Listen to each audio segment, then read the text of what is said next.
The defending champion was so humiliated by Caitlin Clark that they had to use dirty tactics against her, but she eventually spoke up after the referee's heist.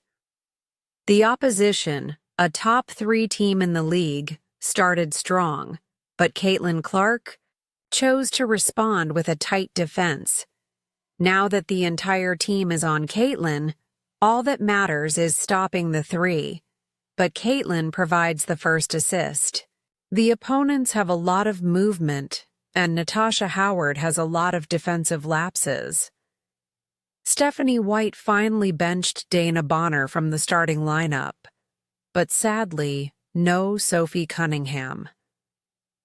Seeing that no one was boxing out for the rebound, Caitlin made the wise choice to save that logo 3 for a crucial moment. Now look. That's arguably the best player in the world at her position, Breanna Stewart. Natasha Howard and Breanna Bonner will have a hard time competing against a top 3 team. Lexi halts after Sabrina and Caitlin Clark answer with a cross-court assist. The issues begin. Take a look at the frequent hand-checking. Those are little infractions, but they alter the result when they are not called. Indiana Fever led in field goals, assists, 3-pointers, and 2-pointers, but it's difficult to win when your opponent gets 2 free throws. Critics of Caitlin Clark point out that her 3-point shooting percentage is dropping and her turnover rate is rising. But when you don't get clean screens to create open quality looks, your threes will drop, and the turnovers, which were mostly perfect assists, were caused by her teammates' inability to catch a fantastic pass from Caitlin. But Kelsey Mitchell fumbles.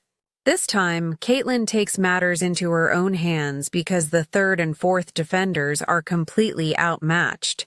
It's double team once more. When you miss against the best team in the WNBA, they punish you in transition.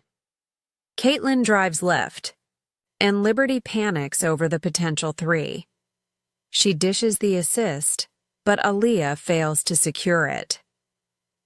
The best player in the WNBA ties the game for Indiana Fever, and now, for the first time this season, the Fever leads the first quarter. Why isn't Dana Bonner tonight? Lexi defends aggressively fast break for the Fever, but Natasha Howard misses. Stephanie White is not pleased with the foul against Natasha. In another help from Caitlin Clark, Natasha replaced Dana Bonner checks after Caitlin spoke with the referee. Liberty's paramount concern: put an end to Caitlin Clark's threes. Stephanie White is in love with Dana. Dana Bonner made the worst defensive play in history, changing her position so much to get her into the game. But was it worth it?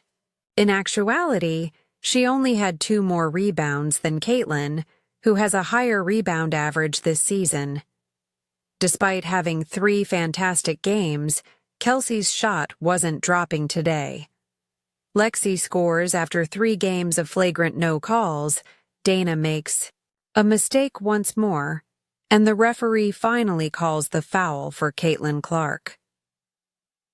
When Kelsey Mitchell wasn't playing at her best, Stephanie pulled Sophie in much too late and worse, substituted her in while the other top players were benched. Sophie needed to have played 8 more minutes rather than placing a wager on Dana. The lead grows to 7 points and continues to increase when the referee fails to call a foul on Clark. Sophie is hacked, but the call goes the other way, frustrating everyone. The lead is now 8 points, but what Caitlin Clark does next changes everything because she is no longer alone and can make plays in the final third. She uses her body cleverly to make free throws, cut, and drive, seeing what no one else can. I don't know what Stephanie White was waiting for to play this trio, but everything changed. Even the defensive intensity was worried about Caitlin's threes assistant. so Caitlin doesn't have to deal with the dirty defense and double teams. Then she makes the pass, and Sophie nails the most elegant three of the night. I'm not sure why Stephanie White keeps Sophie on the bench for so long, but Liberty's basketball time is over, and now it's time for dirty play. The referees collide once more.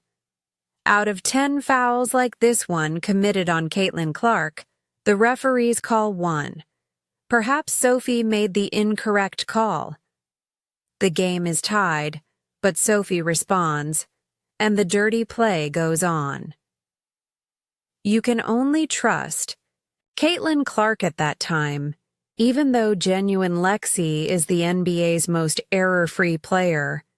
Caitlin repeats her famous foul, which prompted the WNBA to look into even the planet Saturn's dolphins. Aaliyah could have attempted a layup, but she trusted the wrong teammate, Bonner, who used her famed stray bullet technique and bounced it off the backboard. The first quarter closes with Liberty up by 1. Indiana Fever had a terrible start to the second quarter. Oh my gosh. Even though Caitlin Clark brought back Indiana, she was acting like Santa Claus today as she distributed gifts, and this technique is worse than Angel Reese's baby giraffe technique. In the second and third quarters, Liberty was unable to respond to Caitlin Clark. Liberty's only option was to be nasty in the FAA and EuroLeague, where the instant replay system is applied in all required situations. Caitlin Clark now leads the NBA in assists and has the highest assist average. In the WNBA, there is no need for a coach challenge because the coach only receives one challenge and may only use it to fight a foul that was called. If a foul wasn't called, you must use a timeout to ask for a challenge. Without a timeout, you are stuck with reefer nonsense. Quickly responding to Liberty's taunting, Caitlin Clark asks how many players can shoot from there after the first three.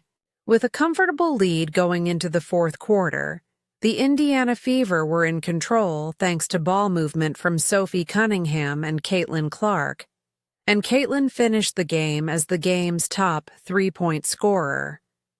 Tyrese Halliburton, and the fans couldn't believe what they were seeing. No excuses, Natasha Howard returns off the bench. She is new and joined the team when they were ahead, but she flips it around and the lead begins to wane. Natasha Howard makes a mistake, once more, and the lead narrows. However, Stephanie White stays in for a few days without taking a timeout or doing anything. She replaced Sophie Cunningham, and things quickly went south.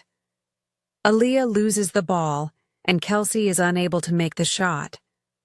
Suddenly, the Fever is behind, and they go 4 minutes without scoring a point, until Caitlin and Aaliyah provide an assist. The referees aren't the only ones who make this league feel unfair or straight. Even seasoned players like Sabrina struggle to shoot straight in crucial situations. After Sabrina scores, Caitlin Clark breaks away for a one-on-one, but the referee makes a terrible call against the Fever. This isn't the EuroLeague. There is no replay system, no challenge. After Sabrina misses both free shots, notice how well the defense pressured Caitlin to move right. They know that she shoots 80% from the left, but only 60% from the right. The officials give Liberty another chance to win after Caitlin decides to pass, and Aaliyah misses once more. Nobody can believe the robbery is taking place.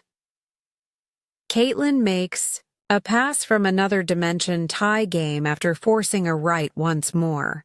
Sophie Cunningham was sacrificed by Stephanie White for the elderly Dana Bonner, and at last, Dana does something right. Aaliyah fails once more after Caitlin gives it her all. What more would you like? Today, Caitlin did the unthinkable. She faked a right miss. The jumper went right again, And then she chose to dig a new tunnel beneath Indianapolis between the defender's legs. The referee ignored the clearest foul you'll ever see. What a robbery! And then called the strangest foul ever. Lexi was motionless as Sabrina ran into her, but there was no timeout or challenge. No evaluation of the video. The last dance. Is this one? In this final possession, Caitlin tries to sprint too much and gets the ball in a bad spot. 5 fouls are committed against her, the referees close their eyes, and the win is stolen. Remember to like and comment.